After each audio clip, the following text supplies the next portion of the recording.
NFL Weekly Show. So wonderful to have you with us. We are back for another week of NFL news. Obviously, some picks as we go through the NFL season, building out our schedule week by week, pick by pick, to build out some future bets and have a little bit of fun talking sports, along with two of our NFL analysts here at Fumble Sports. First, want to shout out our first contributor, Adam. You can check him out at Spotter Adam. You can check him out at Spotter AJ. That is SPOTTERAJ. Adam, how you doing this evening? Doing well. Hope you are too. Camp's ready to rip this week. We're 9 days away from the first preseason NFL game, so life is good. Isn't that crazy? 9 days away. It feels like you go through like the unending winter that is summer, funny enough, and waiting for the NFL season to start, and now only 9 days away. I can't believe it's about to come. And it isn't not the New York Jets with your favorite quarterback, Aaron Rodgers. Am I not mistaken on that? Yeah, unfortunately, yes. With that said, we also have our other NFL contributor, Michael Dobbin. You can check him out at Mike Dobbs 94. That's at Mike Dobbs 94. Michael, how you doing this evening? I am flipping fantastic because the evil Dan Snyder is out of Washington and the great Josh Harris is in. Already calling him the great Josh Harris. He didn't even need to do anything. He's the stepdad you love because your last one was so bad. Exactly. Compared to Dan Snyder, anyone's great. There's just one word that I have to describe the feeling that I always have right now. It's hope. Like, I had no hope when Dan Snyder was the owner. Now with Josh Harris, I have hope. There's no more signing over the hill once big name players like Bruce Smith, Deion Sanders to stupid contracts. There's no owner stepping in to the draft night, calling the shots, overdrafting players. Now we got a team with an owner. The players are excited. I have hope once again. So first of all, I just want to give Mike his moment, because anytime that hope can be brought to a franchise that has been hopeless, you've gone through the desert, you haven't even reached the promised land yet. You just have a new Moses. You just have a new leader. But the fact that you do have that, congratulations to all you Washington Commanders fans. By the way, Mike, just to take a quick detour for a second, if you could rename the Washington football team to any name, because clearly it sounds like the Commanders will not be the long-term name of the football team, what would you like the team to be called? Before we were called the horrendous Commanders, I was actually hoping that it would be the Red Wolves. I think that you can keep a lot of the traditions that you had when it was once called the Redskins. You could keep the HTTR. You could keep Hail to the Red Wolves. Will be just as great, I think. You have great traditions. Like, you think of Sunday Night Football. The stadium is pitch black. All of a sudden you hear howling, and you have the players running onto the field, lights flickering, just pumping up the atmosphere, the crowd. I was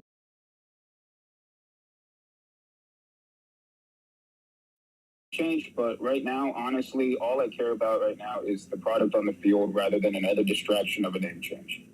Well, congratulations to those Washington Red Wolves whenever they are christened that name. I like the idea, Michael, so great on that.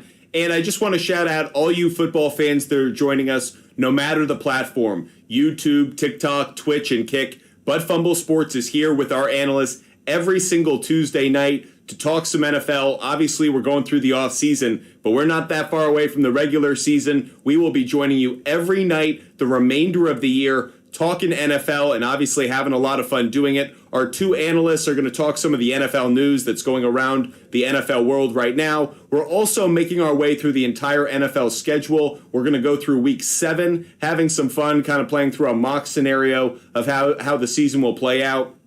So we'll definitely go through that later. But I also wanted to call out just one theme that I have for tonight's show, and that is bullshit.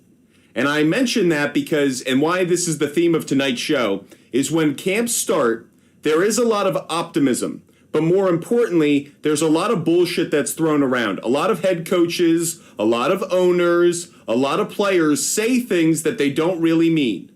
This guy looks amazing. He's never been in better shape.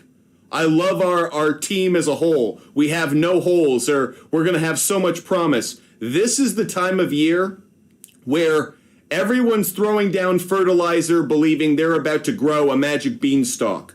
Only a few teams are actually going to convert this early season, preseason momentum of camp, players coming into camp in shape, playing well, showing some of that early talent. That only occurs in actual development for a handful of teams, maybe even fewer. But right now, everyone looks good. Everyone looks so much better than they did the last time we saw them. Nah, really, things are pretty much the same as the last time we saw these guys on the field, besides a few new players or a few new guys got healthy. But for the most part, this is the time where people try to overhype. They try to build up expectations because they're trying to filter that down to the playing field. They want players believing in the hype that the head coaches and the owners are feeding them.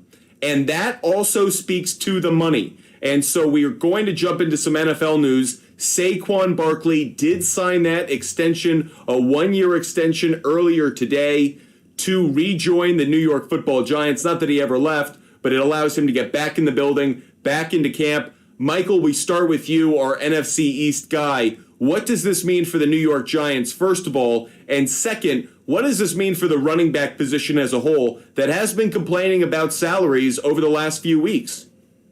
Yeah, I'd say for the New York Giants, this is a win for them. I mean, they got their best, in my opinion, on both ends of the field. I think that you hit a home run with this deal, only paying him another $1 million. It's not what Saquon wanted. And at the same time, if you're Saquon, I don't know why you even go on a podcast the day or two before complaining about if you're not going to get the money you want, you're going to hold out, you're going to sit out. So that, to me, made no sense just for him to sign a deal that was just $1 million more.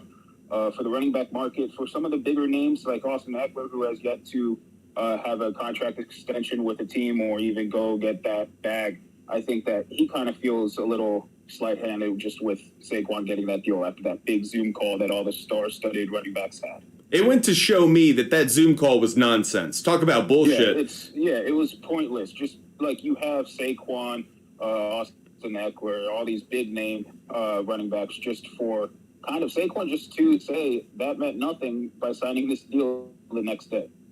To me, it was a therapy session. It was a vent session. It was allowing everybody to get their complaints out just so they could go back and do what everyone expected them to do. So it really didn't amount to much, but it also does tell me that the running backs are not unified behind a solution here, that there is no, to give a good pun to this, there's no route to the end zone financially here. They really are stuffed up in the backfield, and I don't see where they're going to get any remedy because the CBA, that's locked in. And I'm hearing a bunch of people on sports media today talking about how, like, there's going to be a second CBA for running backs. Oh, yeah? Yeah, the owners are going to do that. The owners are going to be thoughtful and compassionate, and they're going to treat players in different categories to accommodate the players' needs. Oh, sure. I'm going to watch that NFL. I cannot wait. By the way, are there no concussions? Are they giving out candy at halftime? There is no way that's going to happen. So running backs, I just think, are in a brutal position. Adam, do you agree with me? Or do you think running backs actually gained a little bit in Saquon securing the bag to, if nothing else, keep it at $11 million as the kind of floor for the position? Well, I agree with Michael to the point that the Giants, I believe, won, but I'm not so sure if Saquon didn't win a little bit here, too. Who knows if on that Zoom call, when they were having their little running back union, that maybe he looked around and they talked numbers, and he thought, if the Giants had offered him this a little bit over what the tag would have been with the signing bonus and incentives, maybe he made out on this deal for one more year, not playing for just the $10 million, and got a little bit extra on it, knowing that what these other guys maybe had chatted about in that Zoom call. So there's a possibility here both sides may have won this deal. And, going forward, I think you're right. I think the running backs are in a tough spot. It's a brutal position. Teams will use you up for your first 3-4 year contract. And if you're an all-star, you're going to get more than your rookie contract, but it's not going to be that much more because of the bumps and the bruises and the dings and the concussions. So yeah, I agree with you. I think the running backs are really in a really tough spot, especially with the NFL, how it is now, where it's a spread them out and throw the football around league. It's not a grind them out football league anymore like it used to be. So yeah, I think the running backs are in a tough spot, but I'm not so sure that both sides didn't win on this deal. I kind of tend to agree with you. We can all agree the Giants won. The Giants are the winner in this deal because they got Saquon Barkley and Daniel Jones for this 2023 season at the prices that they wanted. I don't think they really overpaid for either one. Certainly the combination of them, they pretty much got the guys they wanted at the dollar amount that they wanted overall. I know Daniel Jones is overpaid, but that's the quarterback position. What I'm impressed by when it comes to what Saquon Barkley did is, yes, he had that moment on the podcast. That maybe wasn't a great look. He really didn't use the leverage that he was so-called threatening on that podcast. But what I do like is if Saquon Barkley is going to get a bag outside of his playing contract, away from the field, Giants have to be good. Giants have to make the playoffs. New York City, you got to win. Like, it's not good enough to actually be the star running back in New York City. You got to win. Ask Tiki Barber. Star running back on a losing team doesn't do enough. Ask Curtis Martin. You've got to win. So Saquon Barkley getting back into the facility, not going through this back and forth, the drama, the nonsense, I think that's just a good thing. Overall, I think it's really helpful for the New York Football Giants. And I think it's helpful for Saquon, adding to his overall bottom line, because it's going to take some time. Now, I do also want to get in someone who wants to join us. Sebastian wants to get in on the conversation. Sebastian, what are your thoughts on Saquon Barkley making this deal, getting this bag? It's football, not soccer. No. Go for it. What do you have to say? So, basically, it was originally called football anyway, so you might as well call it rugby, bro. But hey, man, you guys call it football. I don't even care. So, I love this! Okay, Sebastian's contribution. We certainly appreciate him letting his thoughts be known that it's pretty much called rugby. By the way, I kind of agree with him in this capacity, which is, I don't know why it's called football, given that we use our feet so infrequently with it. But by the way, okay is right. Like, everybody wants to get on the show. Sometimes you get some butt fumblers in there, and every once in a while there's an anus. So anyways, now that we're getting back to it, I do want to just touch on the running back position a little bit more. And Nyheim Hines out for the year in a jet skiing accident. Really unfortunate. But to the question that Robert brings up on TikTok Live, what does that mean? I think it means Dalvin Cook's going to end up with the Buffalo Bills. His brother is already there. James Cook is there. I think Dalvin Cook would love to play with him. And they need a running back, and they could use a number one back. I think Nyheim Hines was going to be probably, if not their number one, he was going to get a lot of touches.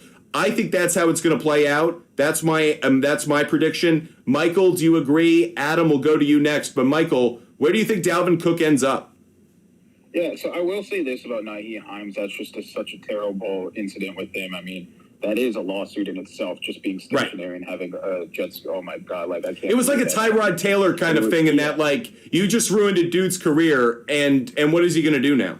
Yeah, that's a fat lawsuit. But honestly, if I'm James Cook, I wouldn't want my brother to be playing on the team and taking away touches. I know how Dalvin alluded to how saying it'd be great to be on the same team with his little brother again, but if I'm James, I wouldn't want that. Because you also do have Damian Harris and Latavius Murray.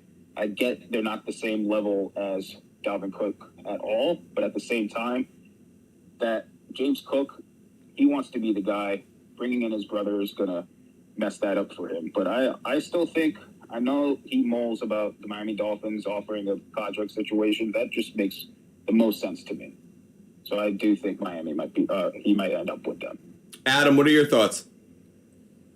I think Miami is still a good spot for him, but I think he took the words out of my mouth. I think Dalvin Cook would be a perfect fit in Buffalo. I think that would be a dynamic situation to add him to that offense. Would be, man. I think Buffalo. I agree with what Michael was saying about giving up touches, but I think Dalvin Cook in Buffalo could be a really, really good fit. And I hate to see Hines go down. You don't want to see anybody go down for any reason, especially when the preseason starts, especially for the year. I hate it, but at the same time, I think Buffalo would upgrade with Dalvin Cook over Hines. I agree with you. I do think that it is an upgrade. Nyheim Hines is a different kind of player. I think you lose out on a third down back. I think Nyheim Hines is actually the better third down, receiving back in the flat, try to pick up a first down that way. Dalvin Cook, I think, is the better running back. But that said, Michael, really interesting take. I hadn't thought about that from a James Cook perspective and how it negatively impacts his career. I don't think I had not even thought about that for half a second. great call by you, because Dalvin Cook would get the majority of touches, and especially if the Bills don't succeed offensively, even more so in a running capacity, how does that impact the narrative of both of them? Now, not just one of them, but both of them in their career moving forward. Hadn't been something I had thought about at all, so good call by you, Michael, to bring that up. Yeah, no, I just think, like, coming out of Georgia, James Cook, he wanted to be the guy. Not only in Georgia, he wants to be the guy on his NFL team. And you bring in Dalvin Cook, all the attention is going to be taken away from James. You bring in Dalvin, yes, that's going to be an upgrade. But at the same time, you're stunting the growth of your young running back. Yeah, it's just a good story for a couple of weeks. But in reality, it negatively impacts probably both of them. Because now they're competing for one another, competing against one another for touches. It just gets harder for the two of them to sustain successful NFL careers. What's the last thing you want to do is take food out of your brother's mouth? Exactly. Well, let's not forget, too, Dalvin Cook in that Minnesota offense caught the ball fairly decent out of the Yeah, you're right. He's a better third down back than I give him credit. Yeah, 40 catches a year. So that's not bad out of there. And Minnesota kind of had that spread of times. And Dalvin Cook was pretty good out of the backfield catching the football, so. You're right, and I don't give enough credit to that. I just think of him, let's put it this way, I think of him as a more traditional running back screen receiving back as opposed to, he's got almost some slot wide receiver skills in the backfield. And I thought Nyheim Hines had maybe a few more like Shane Vereen, James White-like skills where you maybe could think about putting them in the slot. They're not quite big enough, but the whole idea is they have that kind of versatility. Where Dalvin Cook reminds me more of like, I don't want to say a Leonard Fournette in a third down receiving back situation, but a little bit more towards that than like a Shane Vereen. That was just the thought on it. Yeah, I agree. I agree with that. Okay, since we've touched on that, I have one other news story before we're going to go through Week 7 as we make our way through the NFL schedule with picks for every single game, and that is Jimmy Graham. Where the hell was Jimmy Graham? He fell off the face of the planet. He was off playing Carmen Sandiego. Lost track of him. I don't know where he went. He was traveling the world or something. And then he just popped up. He just came out of nowhere. And apparently, he's signed to a one-year deal with the New Orleans Saints. Now, whether he makes it out of camp, I think he's 36. We'll have to see if that actually works out. But Jimmy Graham, where you been? You play football still? Michael, can we actually believe that Jimmy Graham is going to be a contributor this year? First off, what a nostalgic trip with the Carmen Sandiego line. But honestly, when I saw this news, I was like, what the heck? This to me just seems like, I want to retire a Saint one more time. Like, I am hanging it up after the season because I don't think he's going to contribute whatsoever. Wow. Okay, so you're just totally taking a shit on him. Got that. Okay. What are your thoughts, Adam? Actually, when I saw the headline, I thought it was one of those things where he's just going to sign and retire as a Saint. That's what I actually thought it was. I didn't realize he actually plans on playing this year. And, the last 4 years, he's been 2 in Green Bay and 2 in Chicago. And just looking at his quick stats here, he had 23 catches, 14 receptions for 167 yards his last year in Chicago. Now, granted, Chicago was much of a passing team. If you go back to the great Aaron Rodgers in 18 and 19, he still had 55 1 year and 38 receptions for 636 was the most yards that he had. So pedestrian at best, obviously declined the last couple of years in Chicago. But, I'm not really sure if they're bringing him in as a locker room guy, as a leader guy to teach the younger guys. I'm not really sure where this is all at. But to me, I can't see him being any kind of storyline this year in New Orleans. As Drew7382 on TikTok live alerts us to, we have breaking news, everybody. Breaking news in the NFL. Breaking news on our show. Justin Herbert has signed a 5-year, $262.5 million extension with the Los Angeles Chargers. Arguably the biggest domino to fall thus far in the NFL season when it comes to salaries. There was kind of a waiting game between Joe Burrow and Justin Herbert for who was going to sign that contract last. And ultimately, it will be Joe Burrow. So Burrow will be the highest paid player in the NFL when the dust settles on these extensions. But today belongs to Justin Herbert. By the way, this is a big payday across sports. You had Mbappe yesterday. you had Saquon Barkley, you had Jaylen Brown, and now you had Justin Herbert. So some sports owners are dropping some bank over the last 24, 48 hours across a variety of sports. But Justin Herbert, $262.5 million, 5-year extension. Guys, what are your reactions? Well, my first reaction is I know who's not going to be happy about this deal. And that's going to be Woody Johnson, because Aaron Rodgers is probably going to be in his office tomorrow. Quarterback in the football league. So that's probably who's not happy about it right now. But, yeah, you're right. Justin Herbert and Burrow are the next two up on the docket. And Herbert, albeit still getting better, I still think Herbert is going to be a top-tier quarterback. I think he's a generational talent, and there's no question what Burrow can do. So, yeah, who blinked first? Herbert, and now Burrow is going to work off of that contract. And Burrow obviously will be he'll edge that when he signs his deal as well, I would imagine. Yeah, I think that this was a great deal for Justin Herbert. I'm still a little wary on the Chargers end of this, but at the same time, you have to pay your franchise player. Joe Burrow is going to be ecstatic. He's probably going to hit the 280, I think, 280, 290. Not Justin Fields, sorry. Hurts and Jackson are probably not as happy anymore, but I think right now Burrow's ecstatic. I know there will probably be some talk in some part of ESPN about the African-American quarterbacks getting the contracts they do, the white quarterbacks getting the contracts they do. That's not what Butt Fumble Sports is going to talk about. I assure you of that. All I'll say is this. Joe Burrow, you won. Joe Burrow won this because, to me, he deserved to be the highest paid player in the NFL. It was about whether he could stay healthy. It was about whether the other pieces around the NFL, Hurts, Jackson, Herbert, were going to be paid accordingly. Everything went according to plan for Joe Burrow, and bravo to him, because I haven't heard a peep out of him. I haven't heard anything from him.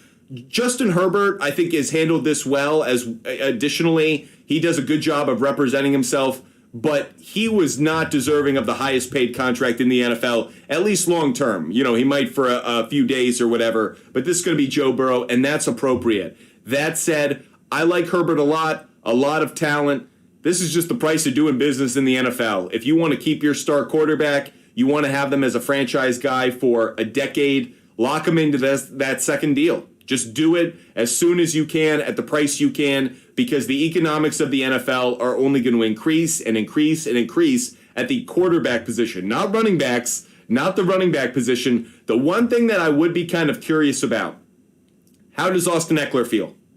Right now, Austin Eckler must be saying to himself, hey, Justin Herbert's amazing, but this is what I contribute. Now, you guys know how I feel about this. The quarterback position, running back position should not be valued equally, should not be thought of equally. But I'm kind of curious in a locker room when you have one guy who just got absolutely paid and the other guy is waiting on that deal, does that create some tension? Hey, Justin, throw me another 13 mil off your deal. Throw me a little something, something. Adam, am I wrong on this? No, I don't think so. But I also think that, not only to this deal, if Eckler's upset, obviously the quarterback is probably the hardest position in all sports, right? So it does covet and warrant these guys making that kind of money. And we know just as well, you can't win in this league without a quarterback. I mean, it happens very infrequently. Maybe the Ravens with Dilfer, but that's that defense. But you're not going to win in this league without a quarterback. So the money's there. But I guess the point I need to make is, these guys look at each other across the locker room, wide receiver to wide receiver. Right? If you put up a little bit better numbers than this guy, but this guy's making $10 million more a year than you, I think there's ascension there. I think that happens in every position in the locker room. Take a look at this guy over here. Yeah, he's making $10 million. I'm only making $5 million, and I had 35 more tackles and 2 more interceptions this year than this guy. So I think there's always that dissension in the locker room in pro sports when it's an open book and you pretty much know what everybody makes at every position. But with the quarterback position, I understand Eckler probably would look at it that way as like, hey, look what I contribute to this deal. But with the quarterback position, I think everyone understands that that's the position at premium and rightfully gets paid so. Michael, any disagreement? Yeah, so if I was Eckler, I would be a little bit irked. I mean, Eckler contributed to 17 touchdowns last season, and Herbert only had 25. So Eckler might be thinking, wait, I also produced a lot on the field, but you refused to pay me. He might have that mind process throughout the year, but I think a lot of it is obviously going to be behind closed doors, and I don't think it will get leaked to the media. But Eckler wasn't happy in LA to begin with. He wanted out. They didn't provide him the opportunity to leave and try to get paid somewhere else. So we shall see. I completely agree with you. Definitely an issue there. We do have a question that just came in from TikTok Live. That's a fantasy football question. We're going to transition into some picks for Week 7 of the NFL season as we make our way through the year. But Aaron's asking a question about fantasy. If you guys do have any fantasy questions, feel free to fire them away, and we'll answer them throughout the course of the show. You ask about in a dynasty trade, a dynasty 10-team league, PPR, Derrick Henry, Najee Harris, and Devontae Smith on one side. So those are 3 players being shipped to one team for Amon-Ra St. Brown, Joe Mixon, and a 2023 first-round 7th number-all pick. Okay, that's interesting to me. The 7th overall pick, I think, could be really valuable in a dynasty league. That's around the time that you may be getting a Bijan Robinson, again, a top-tier rookie running back. We just talked about running backs getting paid or lack thereof. It's because we got rookie running backs like Jahmyr Gibbs, like Bijan Robinson coming into the league. Both of those guys could be good pickups in that first round for you and replace the kind of production that you would lose in giving up a Najee Harris or giving up someone like that. Personally, Derrick Henry probably has one more year of really solid production. Then I wouldn't go too much longer with him. I'm not a big Najee guy. I need probably to see a year of production from him to change my mind on that. I really like Devontae Smith.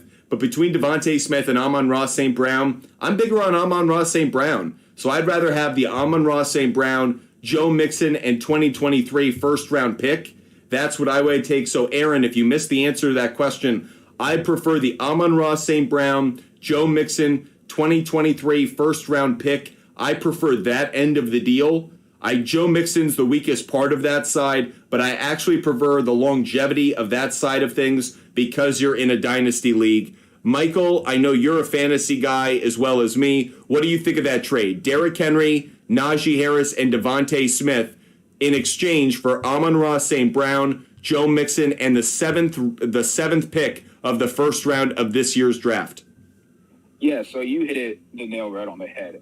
I mean, when you're talking about PPR, I tend to lean away from Derrick Henry a little bit more. Yes, he's a great running back. Yep. I do see him also as having one more great year.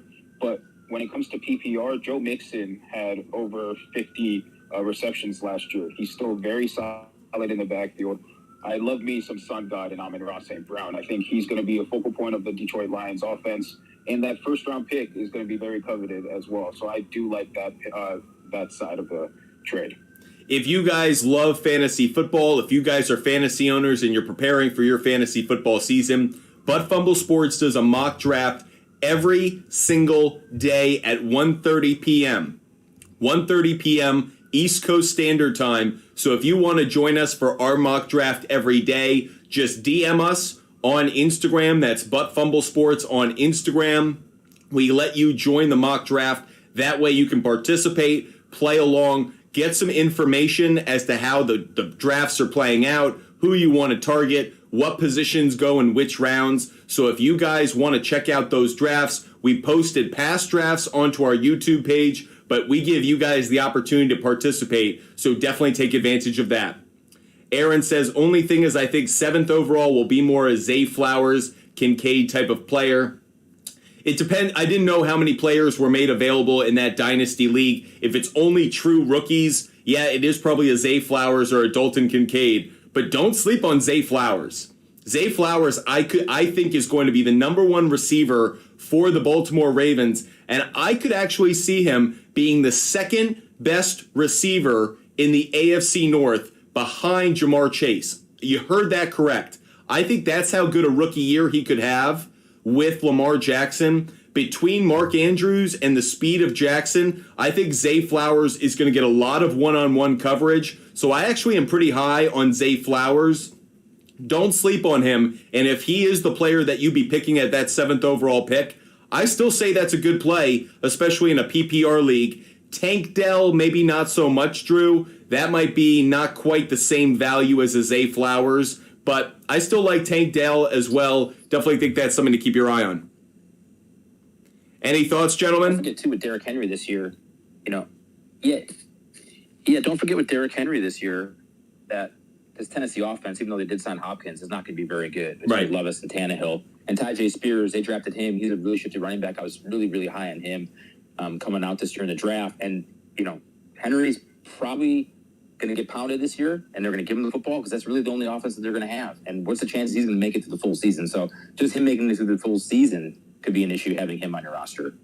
And dynasty leagues are their own deal.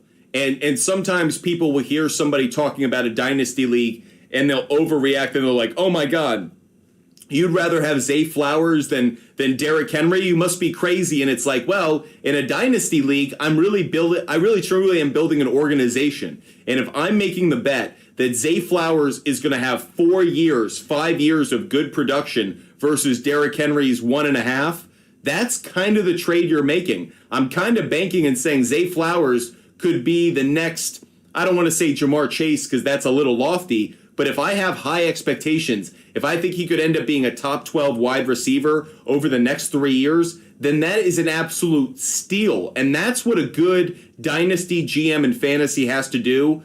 I hate to call out the greatest coach of all time. Actually, I don't. I love talking about him. But to Bill Belichick, when he was at his best, give them up a year too early rather than a year too late. I would say that about a dynasty league. I don't say that about every league. If you're in a year-to-year league, no, Derrick Henry's the better player this year probably, just in sheer production, opportunity, touches, all of that. However, in a dynasty league, I'd rather give him up a year early and invest in somebody who might have the potential over the next 3 to 4 years than hold on for the final drag-out stats, because then you're scrambling. And that's the last thing you want to do in a dynasty league, because you are always chasing the 8 ball in those leagues. I feel like those are so tough.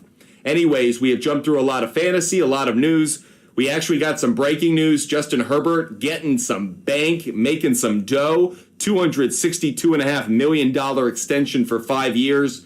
Justin Herbert living large in Hollywood. But additionally, on top of all of that, we have our weekly picks. So yes, Butt Fumble Sports and our analysts go through every week of the NFL season, making picks and building out what will ultimately be our future bets for the 2023 year. So feel free to continue to throw in your questions, but we are moving on to what will be week 7 of the NFL schedule, which has a number of bye weeks. One of the reasons we talked a little bit of extra news tonight is because we have some bye weeks, so fewer games in this week 7 action will allow us to jump through a couple of these.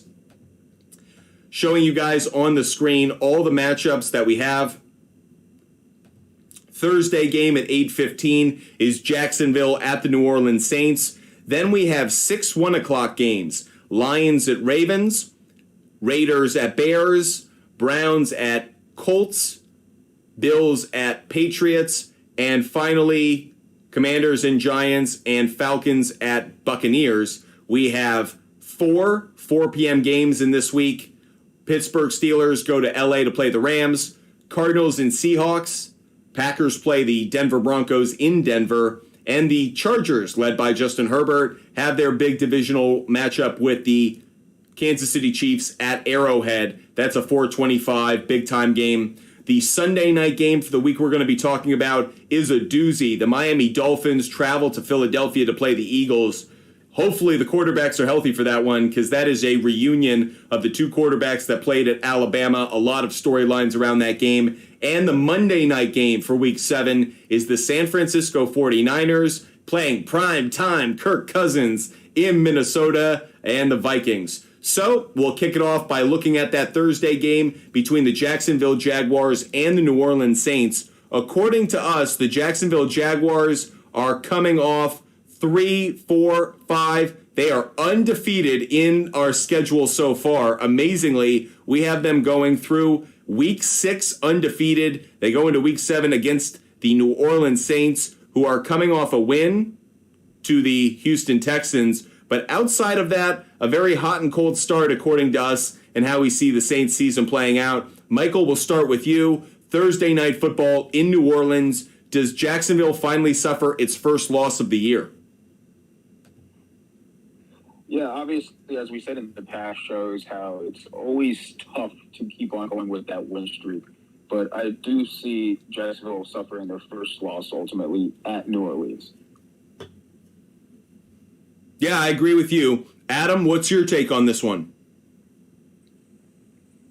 So I think week 7 is one of these weeks we can look back and see 4 or 5 games that don't make sense come to fruition. And I think this could be the start of one. You know, Jacksonville was over 2 of the last 3 games. They were in Europe. They had a tough game against Buffalo. They come home to play Indy, which should be a cakewalk. New Orleans, the week before, has Houston. But heading to New Orleans is a game I think Jacksonville is just not going to be up for. I'm not saying they're not the better football team, because I think they are. But I think New Orleans is a tough place to play. So I agree with both of you. I think New Orleans gets to win here to give Jacksonville their first loss. And I think Vegas has kind of seen it that way, too, as right now New Orleans sits as a -1 point favorite. Yeah, and I thought that was a good call out by you, which is this is a week that has a lot of buys, and it's a week in which if you're betting, you always feel like things go a little bit wonky. You think that you can start to make some predictions. You have what you think is a good amount of sample size, 6 weeks of data to go off of, and then you get these bye weeks, and you get these teams coming back from international games, and all of a sudden, you just have a team lay an egg. And I don't think this is necessarily egg-laying material, because a short week, you travel to New Orleans, it makes sense, but this is one in terms of record. If we just line these two teams up on paper, I think we would all take the Jaguars, but I think we're all on the right side of this one, and I just think the Saints are probably a good bet to take. With that said, let's go to the second game in this week, which is the first 1 p.m. game. Detroit Lions, a 3-point underdog, going to the Baltimore Ravens. We actually have a point total on this game, believe it or not. 48 points is the total. Adam, we'll start with you on this one. Lions, Ravens, which team gets the needed win? Again, another game that probably doesn't make a whole lot of sense, but I actually like Detroit in this game. Baltimore's going to come off of a Monday Night Football game at Tennessee, but I think Detroit's last 2 games against Carolina and Tampa potentially could be blowouts. And this could be a well-rested football team heading to Baltimore.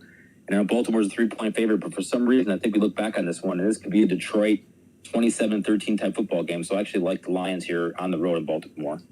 I'm going to go in a different direction than you on this one. I think this is going to be Baltimore. Detroit having those back-to-back road games, I think is going to get the better of them. They go to Tampa Bay, then they come back, then they go to Baltimore. I also think Lamar Jackson is going to have at least the fringes of an MVP caliber year. I think this is going to be a good game, but I do have the Ravens ultimately coming out with the win. Michael, you're the deciding vote on this one. Which team gets the win in Week 7? Yeah, no, I agree with you, Wyatt. I think that Baltimore is going to get the win. I think Detroit, coming from back-to-back games against Carolina and Tampa Bay, both easier games for them. So I do think that they're going to be riding a little bit of a high. But at the same time, that level of competition is not the same level of competition of Baltimore. They have a whole nother quarterback in the backfield of Lamar Jackson, someone that's a dual threat. He's got a great offensive scheme with the new wide receivers. And I think that Mark Andrews with Baltimore is going to be the deciding factor of that game. Next game we're going to focus on is the Las Vegas Raiders against the Chicago Bears, what used to be called the Khalil Mack game, no longer.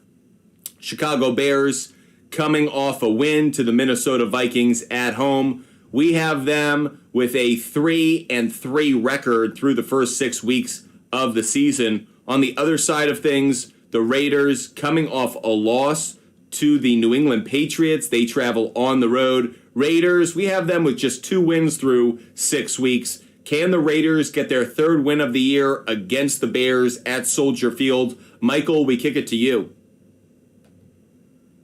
I actually like the Bears in this one. I think by Week 7, I think that there's going to be a connection between DJ Moore and Justin Fields, and I think the defense of Chicago is going to make its mark on this game. Adam, what are your thoughts?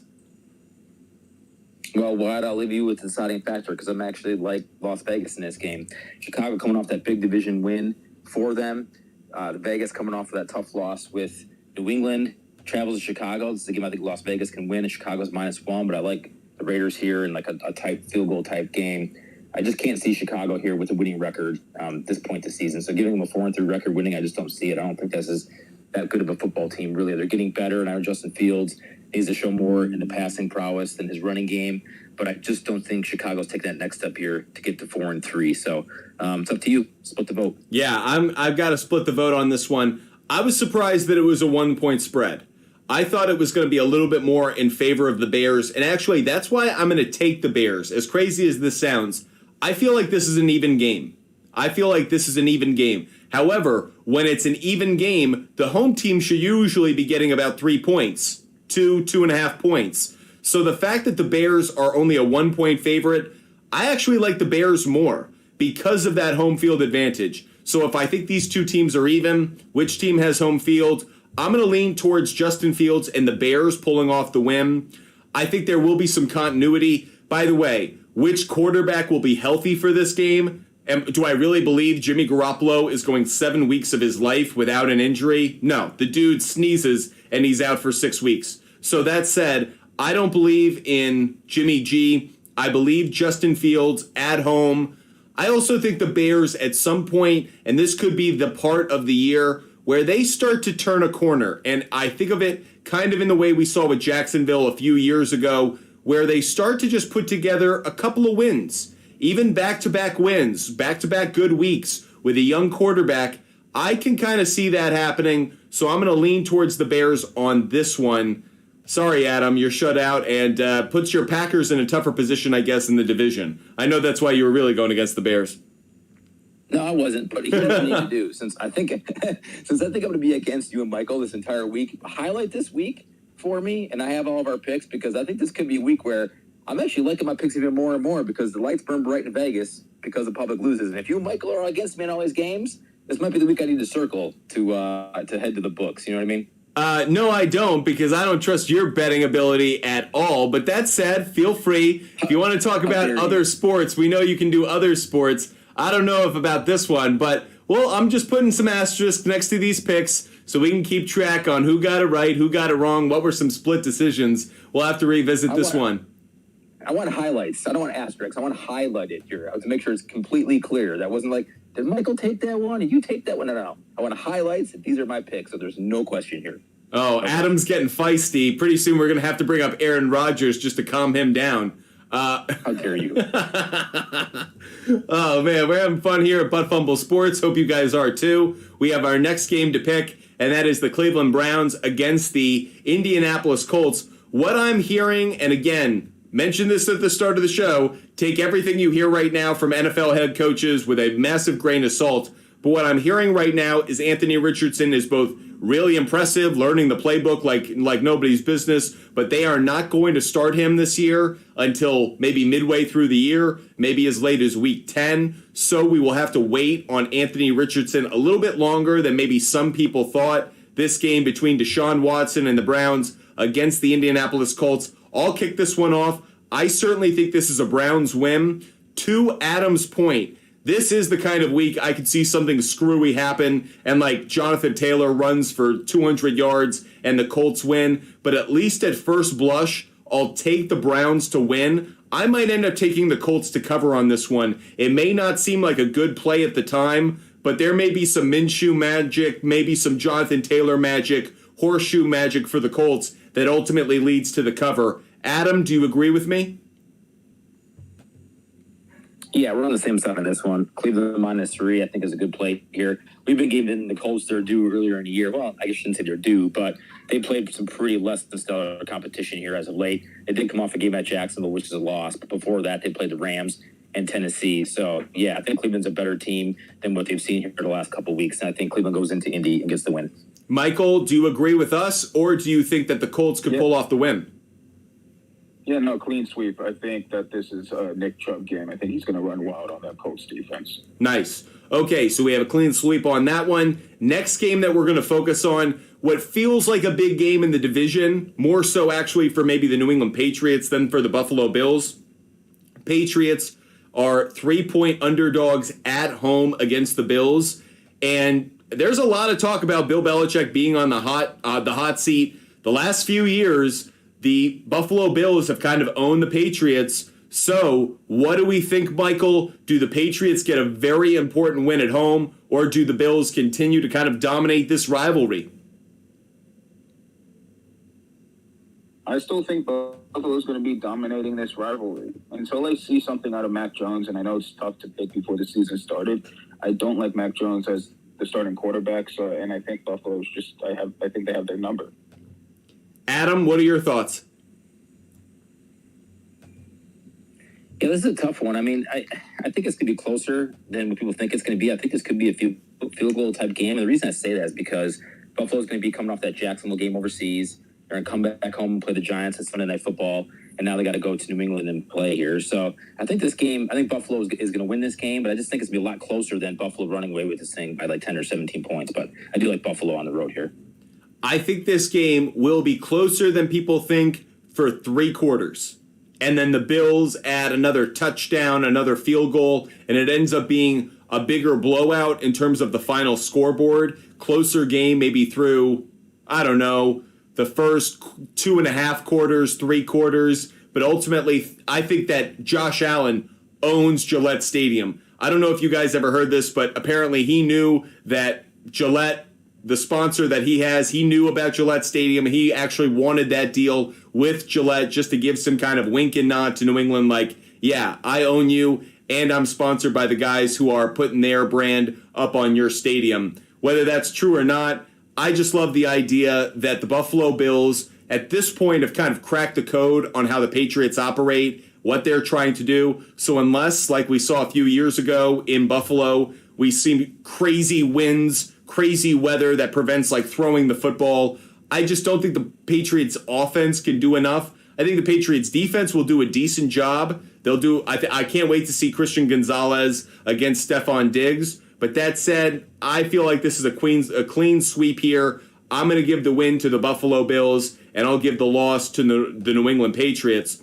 We now get into Michael's account, the Washington Commanders against the New York Football Giants. Giants are a 2.5-point favorite at home. Feel like that's kind of a small spread, Michael. I feel like the Giants should be kind of closer to like 4.5, 5. What are your thoughts? Do you think Washington could pull off the upset?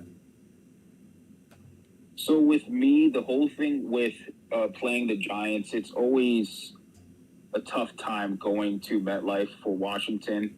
I mean, the last 2 games against the Giants for Washington was a loss, and then at New York Giants was a tie.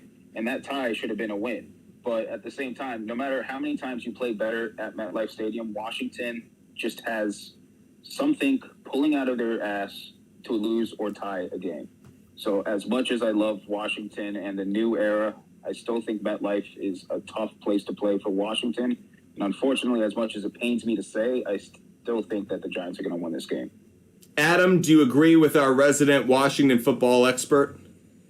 Okay, another highlight game for Adam here in Week 7 because I can't disagree with what Michael said. It's his football team. He's 100% correct. But I look at it a tough division game. It's always played really tight, close to the vest. But I'm going to give Washington the edge. And the reason why is the Giants are going to come off of San Fran, Seattle, Miami, and Buffalo the previous 4 weeks. That is a freaking brutal stretch. And, yeah, this team is going to be in desperate need of a win. But coming off of those 4 games, I don't know where this football team is going to be and what questions are going to be around the New York media attacking them. So I like Washington to go in to New York and win this football game. I will say this, Adam. So you're fine with Washington winning 3 straight games? Actually, yeah, I am. Because if you take a look, because you have Chicago, in my opinion, garbage, Atlanta, garbage, and now you're going to the Giants. So you have two teams that Washington very winnable or equal in talent to, with Chicago and Atlanta, versus the Giants who are coming off of basically playing 4 playoff teams. So Washington's coming off of 2 teams that, in my opinion, won't make the playoffs, and the Giants are coming off of 4 teams, in my opinion, that will make the playoffs. Yeah, I agree. I agree with that. But the thing is, I split division games when it's home and away. I'm more confident if this was a home game, but it's away, so that's why I lean Giants. Yep, understood. Completely agree, and I felt the same way. Especially for a Commanders Giants game, to me, it's where is it being played? Okay, I'll take the home team because you're right. I always feel like these games should be played in mud. Like Giants and Commanders should just be played on a giant field of mud because it's that kind of just in the trenches, back and forth, beat 'em up kind of game. I don't think of like deep passes. I don't think of high scoring. I think of trenches, running backs. I don't know why, but Ron Dane comes to mind. You're just running downhill in the slop. And that's how I feel like this game plays out. Which team has the better running back? Saquon Barkley. Which team has the better head coach? Brian Daboll. So I'm going to go with the New York Giants. I feel like they're more likely to continue to play well. Do I really think the Commanders are going to win 3 games in a row? Michael, you asked it earlier. No, I don't think they're going to win 3 games in a row. And I wouldn't get that high on hope, Michael. I wouldn't start to believe that much. So I think this game is competitive, but no.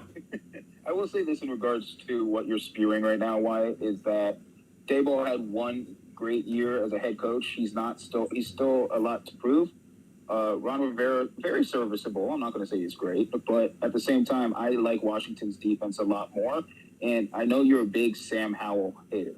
So I think about this time frame of the season, we'll really see who Sam is. And I am praying to God that he proves you wrong. See, I'm not a Sam Howell guy. I'm down on Sam Howell. I think Sam Howell is a quarterback from North Carolina. Okay? I have not seen yet a quarterback from North Carolina succeed. Mitch Trubisky, I'm talking to you, buddy. I get that, but at the same time, if he didn't stay that last year in North Carolina, he would have been the number 1 overall pick in that draft. That if he would have came out after his what does that matter? No, I know. I'm just saying the talent's there. It was his issues just with the accuracy, the deep ball throw, even though he has the arm. By the way, you said the talent is there. The issue is with the accuracy and the deep ball. I'm saying that's what his senior season was, with the turnovers and the issues. That's it. If he gets that going with Washington, I think he will prove a lot of doubters wrong. But once again, this could be all hope spewing for me right now, just on a high. But we shall see. So I can settle this for both of you. Why, if you could highlight my picks in green, that's what I usually like to do because green is the color of money. I'll settle this for both of you on this one. So just, I can settle this for both of you guys. I think you mean green is the color of the New York Jets, which is where Aaron Rodgers plays, right? How dare you? How dare you? Because I actually thought with the Jets being on a bye this week, there was going to be zero chance we were going to talk about that bozo. But again, you find a way to squeeze him into the program. So just like Skip Bayless and the Dallas Cowboys, Stephen A. Smith, and something loud, I always have to hit on you and Aaron Rodgers, or otherwise the show bingo doesn't hit. Well, if you haven't seen the highlight today, he did throw what would have been a touchdown pass to Garrett Wilson in the back of the end zone where he was wide open. But apparently, that's going to rule the league this year, Rodgers to Wilson. So if you haven't seen those By the way, I actually do believe that Garrett Wilson is absolutely a stud in fantasy this year. I think he could have a monster year. That's just me. He is. But the fact that Rodgers and Wilson are going to rule the league. Oh, it's way overblown. The guy throws two. This is what I'm saying. This time of year is such bullshit because he throws this is Zach Wilson's time of year. I throw one good pass in a padded practice where defenses aren't really trying that hard, and everyone's like, this kid's got it. He's going to be the next Brett Favre. Look, Aaron Rodgers, we know what he is. He is a good quarterback. He is going to make some great off-platform throws. He is not an MVP caliber quarterback. He's going to take his lumps. He's going to throw more picks than he used to. Just expect a slightly ticked-down version of what he used to be. I still think he's going to make some great throws to Garrett Wilson. I do think they're going to have good production, but the two can coexist. Aaron Rodgers will have Aaron Rodgers type throws this year. There's no question about that. Yeah, he will, because he's that talented. That hasn't gone away. 1,000%. But like you mentioned, you're going to see the non-Aaron Rodgers performance like we saw this year in Green Bay trickle more and more into his game. And to your point, what do I really want to see? The first crack, the first moment where the New York Jets start to play a little shaky. And Aaron Rodgers, does he take the blame or does he dish it to Saleh? Does he dish it to a teammate? Does he say this team is too young to really know how to win? He's that's what I'm curious about. His on the field stuff, I kind of know what I'm going to get. His off the field stuff, I got the popcorn ready for that shit. No comment. With that said, we will get back to making our picks for Week 7 of the NFL schedule. The final game of the 1 p.m. window, the Atlanta Falcons against the Tampa Bay Buccaneers. Believe it or not, Falcons are a 1-point favorite on this one. I'll kick this one off. I know it sounds crazy to say, but I'm going to take the Falcons, and I think the Falcons are going to put together what is a decent year. Once we started to kind of play week in, week out, who do they play, what picks are we making? they're going to end up being an above 500 team by the time that we cross this threshold of week 7. So I give them the win. Michael, do you agree with me? Yeah, I don't think that's outlandish at all. I think Atlanta should be favored in this game and should be looked at the team that's going to come out with the win. Tampa Bay is hot garbage. I mean, I get you have Desmond Ridder as your starting quarterback for Atlanta, but I rather have Bijan Robinson than anyone else on the than Rashad Vaughn on Tampa Bay. So I like Atlanta in this game, and I don't think that's crazy to say. Okay, not crazy to say. Glad we're sane over here. What are your thoughts, Adam? Bright green highlight. If you have a bright green one, that's the one I really like to use because it really stands out. Because I like Tampa Bay in this game, and I get it. Tampa Bay is hot garbage, but I think this is one of those games where Tampa, in my the way I picked the season, I'm not sure where we had Tampa, but I have Tampa get their first win in this game. They're at home. It's just going to be, I'm telling you, this is going to be a weird week of football this week 7. I think Bijan Robinson is going to have a horrible football game and turn the football over. I think Arthur Smith against Vita Vea, I could actually see that. Yep. Yeah, and I just think this is going to be a game where Bijan is going to kind of come back down to earth, whether he has a good start to the season or not. And I think Atlanta won't be able to recover, and Tampa Bay will do just enough to get by. Now, don't get me wrong. I'm not saying Tampa Bay is going to win this game by 17 or anything, but I just think this is a game where Tampa at home, Atlanta coming in probably is a better football team, but Tampa gets their first win of the season here at home.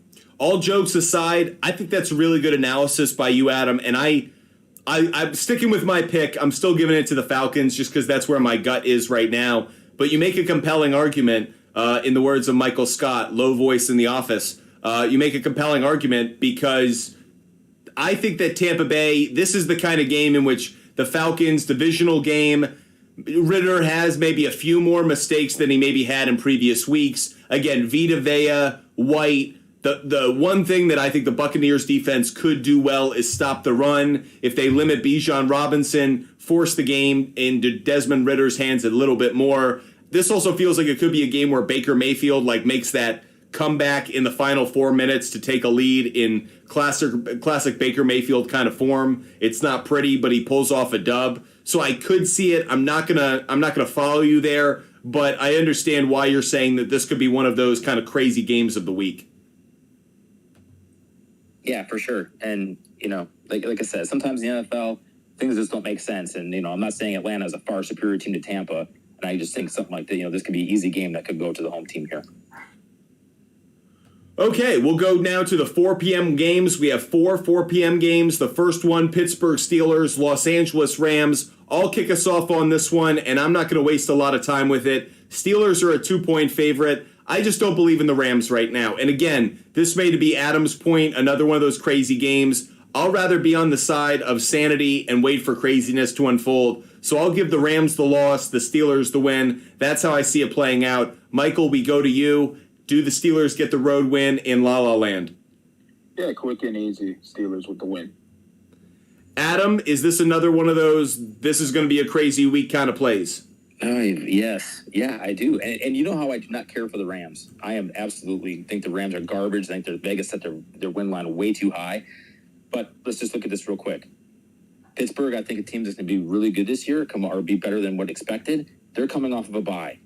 And the game after this is Jacksonville. That's going to be a huge football game for them. And I know I'm not a huge, look ahead is always a term that you use. But if you can't tell me in this bye week, they're going to put 1,000% of time into the Rams and not start preparing for Jacksonville, you're kidding yourself. Because there are going to be coaches that are going to be working on this Jacksonville game plan because that's going to be a massive football game. And I know you don't take any opponent lightly in the NFL, but as bad as the Rams are going to be this year, I think Pittsburgh could look to go out there and just, roll over in this game and get the win. But I actually think the Rams get the win here at home just for the reason of coming off of the bye and they're going to be preparing for that big game against Jacksonville the week after. Nah, I'm not taking that, especially with the one part of your analysis that I'm totally going to take a total poop on is the idea that Steelers coming off a bye are vulnerable. Wait, yeah. What? They get healthy. They come off that Ravens game, so they take a heavy game. They put that in the rearview mirror, clean the slate. They get a bye week to get healthy. And you're telling me that the travel schedule to LA doesn't play a negative factor? Nah, I'm going the other way. Michael, back me up on this. Yeah, no, totally. And I'm also not comfortable with giving the Rams 2 wins in a row. I get they go in our schedule. We have them beating Arizona, which we could easily see. But at the same time, I don't see them winning against Pittsburgh, the way better team. Green highlight. Just green highlighted, baby. I'm telling you. Week 7. This is going to be the week of Adam right here. Week 7. Yeah, green. It's like the summer of George. It's the week 7 of Adam here. Do you know? By the way, do you remember how the summer of George finished? With him on a hospital stretcher bed, okay? So don't use George Costanza as a role model. All right. Yeah, I'll walk back on that one. We'll just call this the week 7 of Adam then. We'll just leave that alone. Okay, now that we're done licking envelopes and moving on to the next thing in our schedule, Arizona Cardinals are a 7-point underdog as they go up to Seattle to play the Seahawks. Fellas, I feel like we can be pretty close and tight and short-winded on this one. Can we all just say the Seattle Seahawks? Yep. Wow, isn't it nice to build some kind of consensus? Look at the unity. 3 different fan bases, all represented in this conversation, and we can all come together. Consensus in Vegas loses every week normally. The public loses consensus. Keep that is one thing we will say, but Vegas wasn't talking about the Arizona Cardinals when that happened. So I will ask this question. I know this is not going to change who I'm picking in this game, but isn't this where Kyler Murray will be like projected to be back? I thought he was more like week 10. I still feel like this is too early. Even if there's again, totally. This is the moment of bullshit in the year. Sure, people are probably saying like he's ahead of schedule. Let's get to October 22nd and have the Arizona Cardinals really questioning whether they want to put out their superstar franchise quarterback for what will be a losing season. I think it's going to take more time. I think they're going to be cautious. Yeah, no, I agree. I think they should be cautious, and I think just look at RG3 in that whole situation. Yep. He was rushed back. He was our franchise quarterback. I'm still heartbroken about it, but I just heard the flashbacks. It was like a war film right there. We just flashed back to where you were in the trenches. Like, oh, Michael, I'm so sorry you had to relive that RG3 memory. Yeah, that's the only thing why I'm saying that Arizona should sit him out for the whole year, just because RG3 late in the season ACL tear. Bright futures ahead just taken away from him, and he was never the same because he was, quote-unquote, ahead of schedule and forced his way back on the field for week 1. Mike Shanahan, don't put him out there. Please, no, don't do it. And Shanahan, that was absolutely brutal. But don't forget, too, like, sitting him out for a year, 100% healthy, that's a trade right there. If Caleb Williams is sitting number 1 on the board and Arizona has number 1 pick. 100%, yeah. Yeah, so, I mean, to me, I wouldn't play Kyler Murray at all this year, just for that fact alone. I would give him to the Oakland Athletics for a year and say, hey, go play center field. I totally agree with you. I would not let this guy see a football field, whether I'm keeping him, whether I'm trading him. There is no reason for him to put his body at risk in the 2023 season. If someone allows that to happen, their job should be questioned. I'm just putting that out there now. So we've covered now the Seahawks beating the Arizona Cardinals. We get to Adam's account, the Green Bay Packers bringing the love, going to Denver, Mile High. So we get some love at Mile High. That's right. And against the Denver Broncos, will Russell Wilson pull off the win? Will Jordan Love get a win off a bye week? Adam, we'll start with you. I feel like you're going to like the post-bye week for your Packers, not like you liked it for the Pittsburgh Steelers. Actually, I'm on the other side of this one. Oh! Yeah, I think Denver is going to be a much improved football team, and I think this defense is still going to be really good. And I think week 7 is where Sean Payton can be hitting his stride with this football team. Denver's going to come off a tough loss to Kansas City, which we talked about last week, never beats Kansas City. And even though Green Bay's off a bye, going to Denver is a tough place to play no matter what. So I think this is a good type, highly contested football game. But Denver minus 3.5 at home, I think this could go field goal either way. And as much as I hate to say it, I think Denver comes out with a win here. Mark this one in green. Because I have the Packers losing. Okay, so mark it in green. Yeah, I hear you. But I call it as I see it. I mean, it's much like Michael. Michael is a Washington fan through and through, and as much as it pains him, he understands. Oh, no, we all just bet against our teams. I bet against the Patriots. You bet against the Packers. Michael bet against the Commanders. We are true fans here. Yeah, but I will say this. With your two teams, you actually have winning seasons in the past few decades. I don't. That's true. So I can only spew negativity with my team. You guys can't. You're new to this, so I'm sorry. I get true. this. Well, I guess if Washington does win 3 in a row like I think they will, I can come back and be like, look, you don't even believe in your football team. They won 3 in a row. Exactly, I don't. Until they give me a reason to believe, I don't. I hear you. But I like Denver in this game as well. I think that, yes, Green Bay's coming off the bye. Denver's playing a Thursday night football game the week before against a very tough team, but they have a little bit of extra rest themselves. So I think Denver, as you guys said, Sean Payton could be hitting his stride. I think Russell Wilson does have a little bit of a bounce-back season. I really do like Jerry Jeudy as the wide receiver 1, Cortland Sutton. I really like Greg Dulcich, the tight end with Broncos as well. Yeah, I agree with you. So we're all on Denver. By the way, I would also say this is a Patrick Surtain the second kind of game. I say he intercepts Jordan Love and continues to make an argument for Defensive Player of the Year. You heard me right. I think Patrick Surtain II will compete, seriously contend for Defensive Player of the Year. I'm super high on this kid. I think he's going to have a breakthrough year, despite already being a stud. Yeah, he's a stud. I don't think that's far-fetched. Yeah, and if Peyton get this offense turned around, that defense won't be on the field for 3 quarters of the game anymore. That's right. It'll be a lot more well-rested. So, yeah, I think Surtain is a very good look there on your part. Well, thank you. We'll have to mark that in green as well. Let's move on to the final 4 p.m. game, and this is one of the best games of the week. L.A. Chargers, Justin Herbert. Kansas City Chiefs, Patrick Mahomes. Boom, explosions, helmets colliding. Mega matchup between the two teams. Chiefs are a 5-point favorite. I would tend to take the Chargers to cover. Now, Butt Fumble Sports would both buy the 1.5, get it to 7, but I actually also like the 5.5. I think this is a 3-point game. I think this is much closer. Keep in mind, the Chargers defense has been getting better year after year. The Chiefs defense is eroding because of signing players. I know they have a lot of young talent, but there still needs to be some development and maturity from those players. So I think this is a closer matchup than maybe what they would think. I think they would give the Chiefs a lot more of an advantage. I think that the Chargers keep this close. I'll give the Chiefs the win because it is Patrick Mahomes at Arrowhead against an AFC West opponent. I'll go with Kansas City winning, but I think that this is a 2-3 point game. Michael, I'll kick it to you. How do you see this AFC West battle playing out? Yeah, I can see this as a closer game, but not a defensive game whatsoever. As you said, Kansas City's defense is not great, and you also got to pay attention to the whole Chris Jones holdout situation. Are they going to pay him? Are they not? By week 7, we should expect that he's going to be on the field, though, right? Yes, but at the same time, if he's going to hold out, they can also trade him. We never know. But the thing is, he's their best player on the defense. And at the same time, I rather have Patrick Mahomes than Justin Herbert. So I am going to lean against the whole Kansas City against the AFC West scenario as well. So I like that.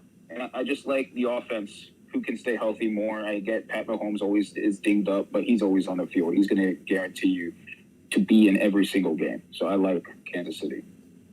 Adam?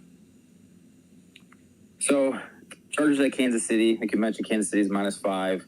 This is one of those games that I could look at that you could say the over-under in this game is probably going to be like 50, 51, 52 in Vegas. And sometimes these games don't deliver. I think this game delivers.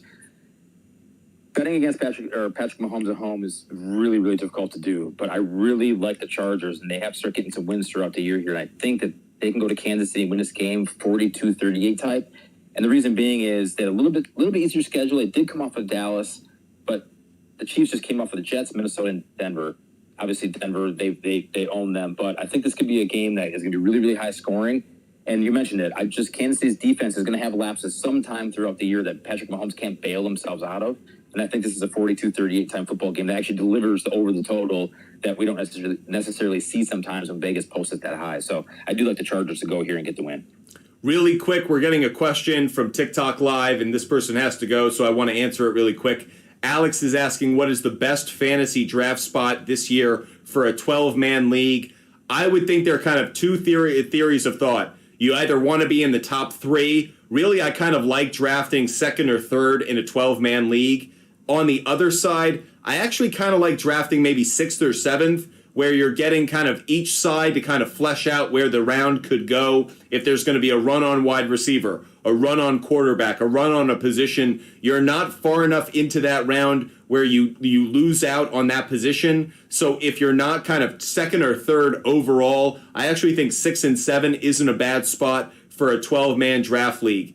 Another question from Samuel Pope, who the 49ers starting quarterback is going to be. We're going to talk about their game in just a second, but I do think it's going to be Brock Purdy once he's healthy. I'm hearing good things about Trey Lance, but I think leadership is more in favor of Brock Purdy. It sounds like some of the players like Trey Lance, but amongst those two, I'll lean more towards the leadership of the team, John Lynch and Kyle Shanahan. One more question from TikTok Live before we go back to making some picks. IP Shade 45, does Herbert contend for an MVP? Forgive me, yes he will, because he's a quarterback, he's white, and he's going to throw for a lot of yards. Those three things combined will keep him in the MVP conversation no matter what, because ESPN is ESPN is ESPN. So I do think Herbert's going to be in the MVP conversation. In reality, is he a real legitimate contender? No. I think there are other quarterbacks that are going to have a greater opportunity. In largest part, he would have to win the division. For him to win the division, he's got to overtake Patrick Mahomes. I just think that's too hard. What do you guys think?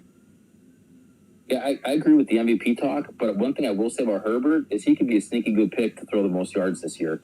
I know Mahomes is usually the candidate for that, but this cast of wide receivers that he has, and Kellen Moore coming in, and I think the Chargers are going to keep spreading it out, Herbert could be a pretty good odds to throw the most yards this season. No, that's a better bet, I actually think, is taking him as the stat leader on total passing yards. But for him to win an MVP, can you be an MVP and be a wild card team? I feel like that's pretty hard. That is hard. And to me, I don't know if he's going to be, he's going to be talked about MVP conversation, but if he keeps those turnovers high like he's been in the past, I don't even think remotely he's going to be talked about later on in this season. I like Hurts, and I like even a healthy Lamar Jackson more than I do with Justin Herbert. 100% agree with you. Yeah. Totally. So I just, with, again, wild card situation, is he going to overtake Mahomes? If that happens, then that's going to be the talk of the town, obviously. But at the same time, that's not going to happen, and the turnovers is not going down anytime soon, in my opinion. But I think the most yardage situation, passing yards, that's something you can easily bet on.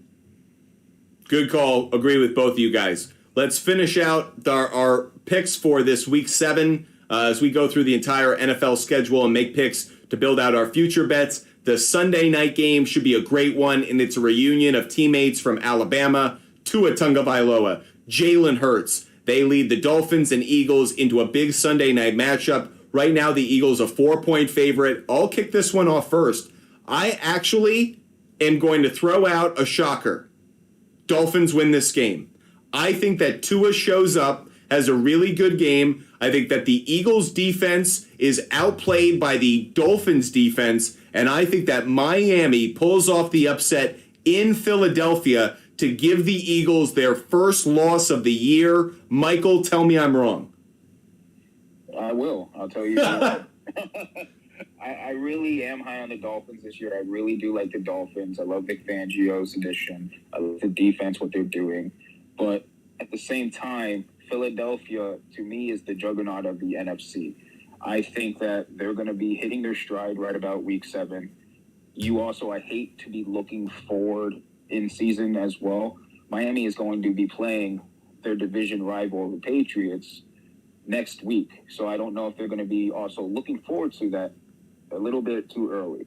So it really does depend. I like the home team in this just also because it is at home.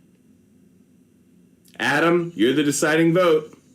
Man, I'm telling you, this is a really, really hard game for me to take a look at. Philly's sitting -4 in this game. But I think I got to give the edge with Michael here on this one. I think Philadelphia is a far superior football team in the NFC right now. And I think Miami, as much as I love Miami and that huge upside, they're going to come off of 2 games at home against the Giants and Carolina, and they have to travel to Philly. Now, granted, Philly is coming off a tough game at the Jets.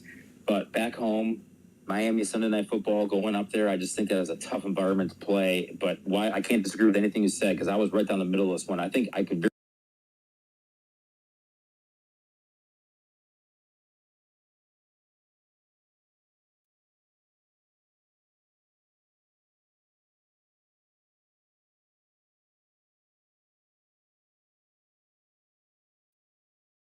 actual week of action. But as we build out this kind of version of what the late 4:25 game between the Chargers and the Chiefs, the Sunday night game between the Dolphins and the Eagles, that'll give me enough entertainment to satiate my entire football Sunday. So I am so excited about that. Final game of this week 7 is the San Francisco 49ers, 2-point favorites traveling to Minnesota. And guys, I'll take the lead on this one. Everybody, this is Joey Bosa and the San Francisco 49ers #1 defense against Kirk Cousins in prime time. You know where I'm going on this one. I'm taking San Francisco to take the win. Michael, we'll go to you. Do you think Kirk Cousins can prove us wrong? Yeah, so here's the thing with Nick Bosa and the 49ers. That defense is elite. It's great. On my pick sheet, I had Minnesota losing as well, but looking here and seeing how many games in a row Minnesota's going to be losing caught my eye. I don't think that they're going to be continuing that losing streak if everything plays out here. I know the whole the whole conspiracy about Kirk Cousins doesn't show up on the brightest of nights. Conspiracy? Okay, proven fact. But the just watching the NFL quarterback on Netflix, the show, has made me love Kirk Cousins. See, that's the trap. I feel that way too, Michael. I like him more. And you know what? It doesn't change statistics. Just because I like you as a human being doesn't change the fact that you poop your pants in prime time. Listen, here's the thing.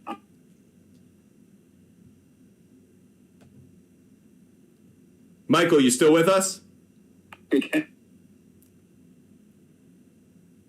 He got so excited that we cut a connection. Michael, let us know if you could still hear us.